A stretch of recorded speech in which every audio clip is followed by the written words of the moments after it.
I quit my job. When my beloved father passed away, my husband suddenly quit his job. My father-in-law also declared with a smile, I quit my job too. When I learned about their resignation, my heart sank. Why had I been dedicating myself to these people all this time? The path I chose, after understanding everything, was the only one. I will get a divorce and move to a different place, I declared. This statement faced fierce opposition from my in-laws. However, I had another plan in mind. When I uttered words like magic, they agreed to the divorce. They didn't realize that this was the beginning of my retaliation. This was the start of my revenge. I am Lucy. Since marrying Paul, I have been living in the same house as his parents. Paul and I met at work. Since I was employed at my father's company, everyone was initially reserved around me, but Paul alone treated me no differently than others. I found this attractive and proposed to him. My father, who raised me alone after my mother passed away at a young age, was delighted with our marriage. But what? Live together? Of course. I'm the eldest son. While it was true that Paul was the only son, his parents were still in their mid-50s. My father-in-law was very active, and there was no need to take care of them. I saw no necessity for living together. The marriage talks had already progressed in the community, and it was difficult to say, actually, let's not do this. I ended up agreeing to live with them, especially since I didn't want to disappoint my father, who was genuinely happy about our marriage. But I had no idea that this would be the prologue to a series of mistakes. Once we started living together, I found out that my in-laws had very conservative values, especially regarding the role of a wife, which seemed very low to them. A wife's job is to serve her husband and his parents. My father-in-law declared categorically. You will take over all the house chores starting tomorrow, added my mother-in-law, with Paul simply saying, I want you to make it easier for my parents. Thus began my days of hardship. Not long after we started living together, I became pregnant and suffered greatly from morning sickness. However, my mother-in-law stated, morning sickness is not an illness, and did not allow me to rest. Paul, whom I had hoped would support me, looked down on me exhausted and said, this is where women are weak. What a hassle. Even though I was carrying his child, how could he say such a thing? It didn't stop there. Paul frequently said, women are foolish, women are incompetent, showing contempt for me. It was infuriating, and I once retorted, your mother is also a woman, you know. To which Paul responded with a sneer, my mom is admirable, unlike you. After all, she raised a son like me. If you're unsatisfied, why don't you give birth to a boy? Doesn't he know that the father's genes determine the gender of the child? I intended to love my child whether it was a boy or a girl. Any child should be precious. However, I was not destined to hold that baby. Perhaps to distress. We lost our child before reaching the stable period of the pregnancy. My in-laws were clearly disappointed, and Paul muttered, you're useless. There was no one in this house to encourage me, and the days just went on. While in physical and emotional pain, I took on all the household duties, continued to work, and sometimes even cared for my in-laws. When my mother-in-law's acquaintance visited, I was expected to be by her side like a maid, and my father-in-law frequently caused trouble by drinking outside, which always resulted in me intervening to mediate. My days were literally a battle. Amidst the hectic daily life, Paul was absorbed in his own world. What he did was go to work, play his favorite games, or drink at his favorite bar. There were many days when he did not return home until morning.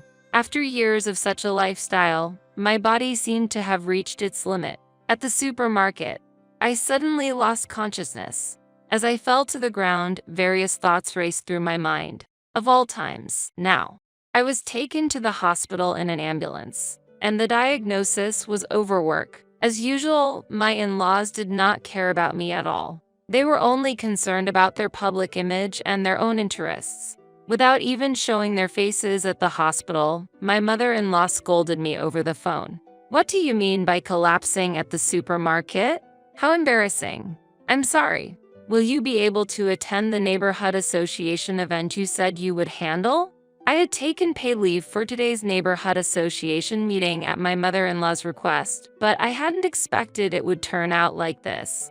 I never thought she would say such a thing under these circumstances. I'm currently on an IV, so it'll be impossible for me to attend. What? Figure out a way to attend. I have plans to watch a movie with my friends. Just for that. Although I thought so, I didn't have the energy to argue. There was 1 hour left until the IV was finished. If I hurried, I might just make it in time. Understood. When I hung up the phone, my mother-in-law's voice sounded satisfied. An hour later, I rushed home and, after participating in the community meeting, returned to find my father-in-law waiting at the entrance. How late can you be? I was supposed to have you accompany me to the hospital today. Oh yeah, I remembered. We agreed that I would take care of my in-laws' appointments on the day I took paid leave. I'm sorry, but please take a taxi today. I was so exhausted that I just wanted to sleep. Hey, didn't you promise to take me too? Paul appeared, saying that. I remembered him mentioning a drinking party with friends tonight. It seemed he had taken half a day off and returned home. If that was the case, I would have preferred him to take his father. I'm not in a condition to drive today. Paul responded with a laugh to my feeble statement. You should be energetic since you've had an IV. You couldn't have a child, so at least work. That is, even if I explained that I collapsed from overwork, they wouldn't understand. It's a waste to pay for a taxi. You broke your promise, so you should pay. My father-in-law was just showing his anger. In this situation, if I didn't get things done, this issue would be brought up again and again in the future. I mustered my strength, drove the car, and took my father-in-law from the hospital to our home and then Paul to his event. Upon arrival, Paul's friends, including some young and attractive women, had already gathered. I kind of felt sorry for myself. Paul smiled happily and lightly patted my shoulder. See, if you put your mind to it, you can do anything. However, I felt this effort was misplaced. Anyways, the task was completed. I lost the energy to respond to Paul and was about to start the car when I heard a voice from outside. Hey, she's ugly, right? She's more of a housekeeper than a woman. Laughter erupted. Paul had never once introduced me to his friends. The wedding had been postponed due to pregnancy and remained so. I never imagined I would be treated this way while I was unwell and without makeup. Tears overflowed with sadness and anger. When I returned home, my mother-in-law's discarded clothes were scattered on the floor. Laundry was overflowing, and the sink was full of dishes. No one in this house ever did house chores, even at times like this. With a sense of despair, I went straight to bed. It seems I fell asleep without realizing it. When I woke up, it was the middle of the night, and I could hear cheerful voices somewhere in the house. Quietly leaving the room, I moved toward the voices. The voice belonged to a drunken Paul, who was talking to someone on the phone. If I had met you, Mary, first, I wouldn't have married that ugly woman. Hey, let's meet up again, okay? From the conversation, it sounded like the two had a close relationship. Thinking about it, there were young women around Paul. I never thought it would be possible, but I was shocked. I know I'm not a world-class beauty, but I always took care of my appearance when going out. I've been serious about my work and household duties. To keep my father from worrying, I've always maintained a smile at work without complaining. I've put effort into my work at home and met my in-laws' demands without ever voicing any complaints. Even when I collapsed from overwork, I never blamed anyone. Yet, don't worry, I plan to leave her sooner or later. That single phrase pierced through my heart as I left the room. Returning to bed, I shed silent tears. I no longer knew how much effort would have been enough. I have never experienced such pain and sadness. With this in mind, I faced the next morning, but more bad news awaited. What? No way. Early in the morning, I received a call from Mr. Reed, a close business associate of my father. Having known him since I was a child, he was like an uncle to me. Please stay calm. The president, your father, has passed away in an accident. I stood frozen, unable to do anything. Sensing something was wrong, Paul took the phone from me and heard the news of my father's death. He immediately took action, rushing me to the hospital. I hardly remember what happened afterward. Seeing my father's face, I had to accept reality, but my emotions couldn't keep up. After the funeral, a lawyer visited and informed me, the only daughter, that I had inherited $2 million and a high-rise apartment from him. Honestly, I would have preferred my father to be alive rather than to have that wealth. Returning to my family home, I sorted through my father's belongings, and his longtime colleagues visited, offering words of encouragement. If you ever need anything, don't hesitate to ask. You're like our own daughter. Having frequently visited my father's workplace since I was young and without a mother, they treated me like family. Thank you. That was all I could say with a trembling voice. Among my father's belongings, I found a diary. Most of the pages were blank, reflecting my busy father's character, with only brief notes written down. However, there was one date detailed in the diary. It was the day I got married. Lucy leaves home to start a new life. There, my father's warm compassion was expressed. At the end of the entry, his deep wishes for my future were inscribed. I hope she finds happiness and always has a smile on her face. This is my only wish. I could feel the coldness in my heart gradually warming up. I wanted to cherish my family like my father did and build a warm home. I resolved to have a serious talk with Paul again. I was confident that everything would go well. With my father's diary in hand, when I returned to my in-laws' house, what greeted me after a long absence was an unbelievable statement. I quit my job. Paul said this with a smile as if nothing was wrong. What? I was shocked and stunned, speechless.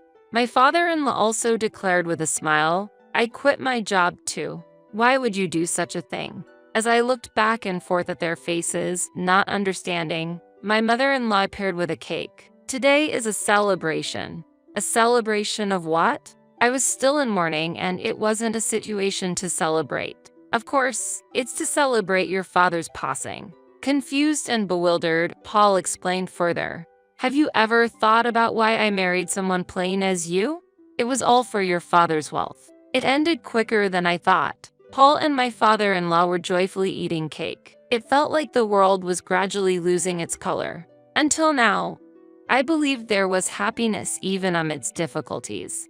I was so wrong. From the very beginning, they were after my father's assets. Though you're an incompetent wife who can't bear children, we decided to keep you here for your father's assets. My mother-in-law's arrogant words made me sick. You're old now, and you would be hopeless if you were thrown out, right? So we're keeping you in the house, Paul declared without looking at me.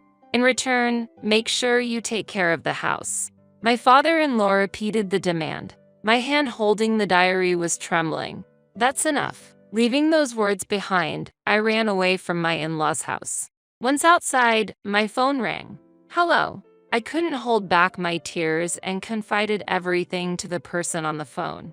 Okay, I'm glad I prepared everything. After listening to everything, the person on the other end responded. 3 days later, I returned to my in-laws' house again. In my hand was a divorce paper. When I presented the divorce papers to Paul, his face contorted. What are you talking about?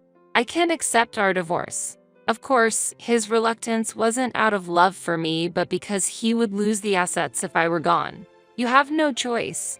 I already know about your affair. When I presented several photos, Paul was at a loss for words. The photos showed Paul being intimate with Mary. What an ungrateful woman.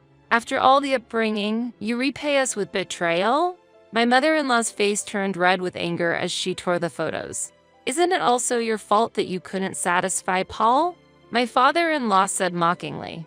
I am getting a divorce and leaving this place. At my declaration, Paul immediately retorted, I will never agree to a divorce. It seemed this family had no intention of letting go of my assets. I had anticipated as much. If you transfer the high-rise apartment to me, I might reconsider, Paul said with a smirk. I was astonished by his audacity. Since we're family, it's only natural for you to give up the high-rise apartment. If I can get that, I'll agree to the divorce. However, I had already known a fact that allowed me to accept their proposal. Paul and my in-laws were astonished by the unprecedented terms.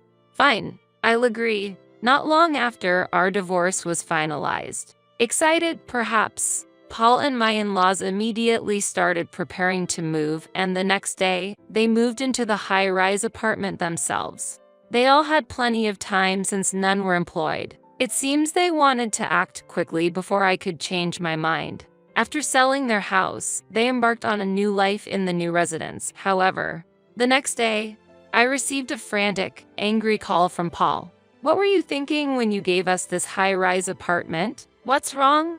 I responded calmly. Paul's shout echoed in my ear. When I went to greet the neighbors, the vice president was there. "Oh yeah, that's right. Not just that, but the executive director lives on the opposite side of our room. Yes, and next to that is my new room." As I happily explained the situation, Paul grumbled in frustration. "I wasn't informed about this."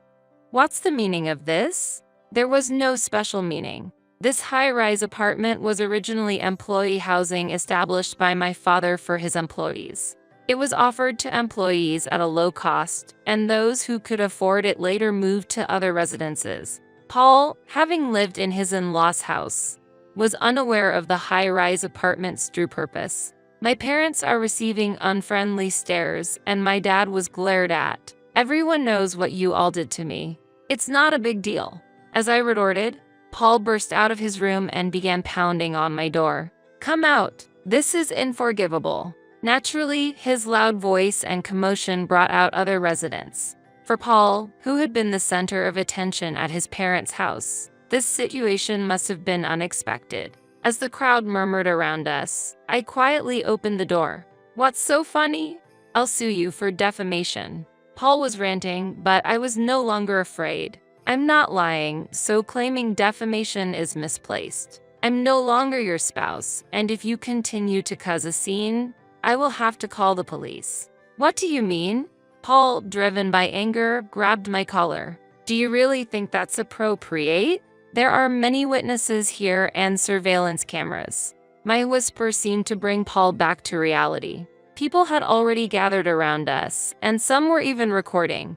Upon releasing me hastily, Paul quickly explained to the surrounding people, "There is no problem." After the people had left, I told him, "Since I've transferred the high-rise apartment to you, make sure to pay all related expenses, okay?" The rent for this high-rise apartment was very low. The rental income was almost the same as the maintenance costs, including property tax and insurance. The compensation for the affair will be covered by 10 years' worth of rent. And after deducting my share of the rent, the calculation turned out slightly negative. That's unfair. This way, I also avoided the hassle of demanding compensation. 3 months later, Paul and his parents visited my residence again. "Please, help us." Even after the divorce, Paul thought owning the high-rise apartment would easily generate income, but reality was different. The costs and hassle to manage and maintain the building turned out to be higher than the rental income. For him, who had dreamed of semi-retirement, the unexpected difficulties of managing costs and all the hassle around, along with the responsibilities of being the owner of the high-rise apartment, were overwhelming. Every day, there were problems somewhere in the building, and consultations or complaints from residents were endless. They managed to get by for a few months with the rent. But with the property tax payment approaching, they seemed to have hit a financial dead end. Not just financial worries, but the mental pressure was immense. His parents also looked significantly aged, suffering from social stress. We are glared at wherever we go, sometimes confronted with complaints. There's no escape. My father-in-law shared his heavy feelings. We expected to live comfortably, but now without money, overwhelmed by household chores. "I want to return to our previous life." My mother-in-law looked at me with teary eyes. What are they thinking? If they wanted to maintain their previous lifestyle, they should have made efforts toward that. It was too late to say such things now, and I had no intention of returning to those painful days. "Then, I'll buy it back from you." Using the high-rise apartment as bait to facilitate the divorce was the plan, and ultimately, the goal was to reclaim the high-rise apartment from them at virtually no cost. The person who contacted me back then was Mr. Reed, my father's right-hand man. For about 10 years since my marriage, I had never complained to my father. Yet, he seemed to have noticed the changes in me at some point. At my father's request, Mr. Reed investigated my in-laws situation and even captured photo evidence of Paul's infidelity. He had been watching over me as I struggled, ready to offer full support whenever I sent an SOS. Paul's quitting his job was triggered by my father's misfortune. But Mr. Reed seemed to have anticipated that time would come. Thus, acting according to plan, after imposing social penalties with the help of former colleagues, it was time to impose financial penalties for Paul and his family. The high-rise apartment turned out to be a negative asset with its revenues in the red. Thus, selling it was their only option left. When the sale was completed, they were forced to leave the high-rise apartment. Their original home had already been sold. The house, being old, was valued mostly for its land, and Paul's family had to move to a modest apartment relying on that meager income. Naturally, the payment of compensation to me also resumed. Mary, who had high hopes for living in the high-rise apartment, was furious with a turn of events and was demanding compensation, claiming to have been deceived by Paul. Such a troublesome woman. Moreover, Paul has accepted her demands and still seems to want to mend their relationship. Truly foolish. In this situation, being unemployed was not an option, and Paul and my father-in-law began job hunting, but their high expectations have left them unemployed. My mother-in-law managed to find a part-time job, but her slow pace at work, due to years of being a housewife, meant she was being strictly managed by a supervisor close to my age. This was indeed poetic justice. There was only one instance when Paul came asking for money. Of course, he asked if he could delay the compensation payments. If you can't find a job, I can introduce you to one that's perfect for you. The job I had prepared for them was in cleaning services. It's tough but pays well. The harder the job, the better the salary. I whispered to a hesitant Paul, "If you take it seriously, you can do anything." I returned to him the same words he once used to mock me. Now, Paul and my father-in-law are engaged in that job. Cleaning work is said to have a purifying effect on the soul, so I think it's perfect for them. I continue to work at my father's company. Now, as the president's daughter, I am not given any special treatment but feel established as a member of the company. I feel this is the result of my years of hard work. Currently, the high-rise apartment is still used as company housing, and I receive words of gratitude from many people. That gratitude is my greatest joy. I plan to continue living in a way that brings joy to others. After all, that is the key to happiness my father taught me.